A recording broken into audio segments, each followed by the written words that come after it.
Welcome to this episode of Been There, Done That. My name is Patricia Baronowski-Schneider, CEO of Pristine Advisors, investor relations, public relations, and media relations and marketing firm with over 3 decades of experience working in a wide variety of niches across the globe. Today we're going to talk about what it is like to, say, be a woman working in a male-dominant industry. So, for example, I did an article recently when people were asking what it was like and how you accommodated that.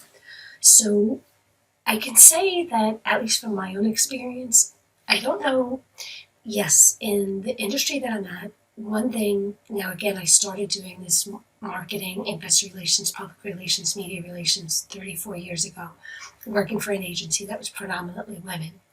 And I think that it wasn't that I set out to say this is what I want to do for a living. It just happened to be what the industry that I was in, and I was really inspired. At that time, it was mostly a woman-dominated firm. And I don't know if it was just maybe they were, really going through hoops to try to prove themselves, or it was just their nature. But I was really so impressed with how they worked and all that they went through, and really the, go-get-em attitude that they had. And maybe they were just trying to prove themselves in the male-dominated industry. I really don't know. But I do feel that, at least from my own experience, men do get a lot more respect than the women do. And some people say, no, that's not true. But again, this is just my experience. And women do have to prove themselves. And I think that, for the most part, they do. And then they were saying, well, what would be better? Is it a male-dominated? These day and age, it's really different. It's no longer men versus women. So I'd say, because one of the questions that I was asked was if there was a woman, if I knew of a woman who was going to apply for a job in a male-dominant industry, what would I recommend? Or would you push her to say, no, go with a female? And the female-dominated, I did feel that there was a lot more competition among the women. And maybe it was because they had to prove that they were better than the next woman. I don't know. So there was a lot of competition. Where the women would either steal credit for what you did or not tell you what they're working on because they didn't want you to do better, whatever the case may be. And maybe it's like a catty thing for women, I don't know.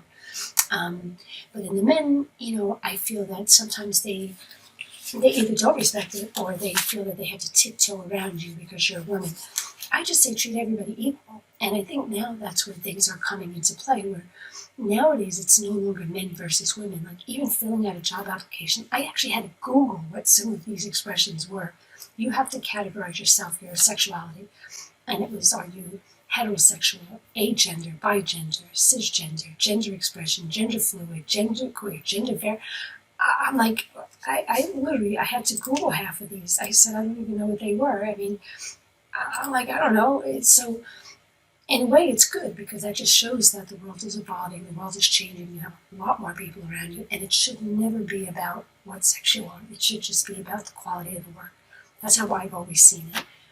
It should be about who, at the end of the day, what's the quality of your work? I don't care if you're blue, green, gray, if you're an alien. If your work is better, then that's the one that I want to go with, and that's the way it should be done.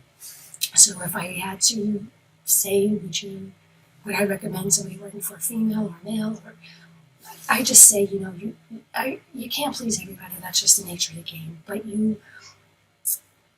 at least for your employee, you should be pleasing them, with your work. And I guess just finding out who you click with, who you connect with, who values you, who can stand behind what you're doing, and who can appreciate what you're doing. That's just the key.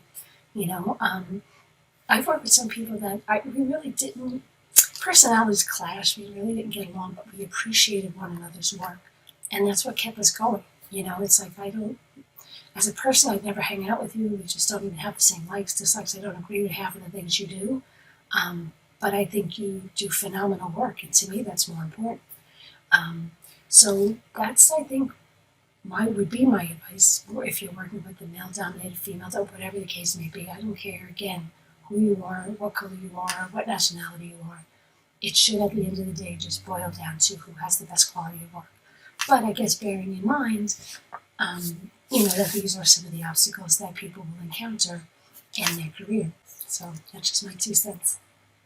As the title of my post says, been there, done that. I can assure you that in my 35 years of working in the industry, I've done it all, and I've learned from many mistakes. I've learned so much, and I can help you do what works best to get your story in front of the audience that matters most to you.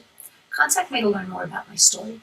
You can find out more about me on my website at www.pristineadvisors.com, and that's EDVISERS.com. You can also contact me by email at pbaronowski@pristineadvisors.com. You can reach me by telephone at 631-756-2486. Until next time.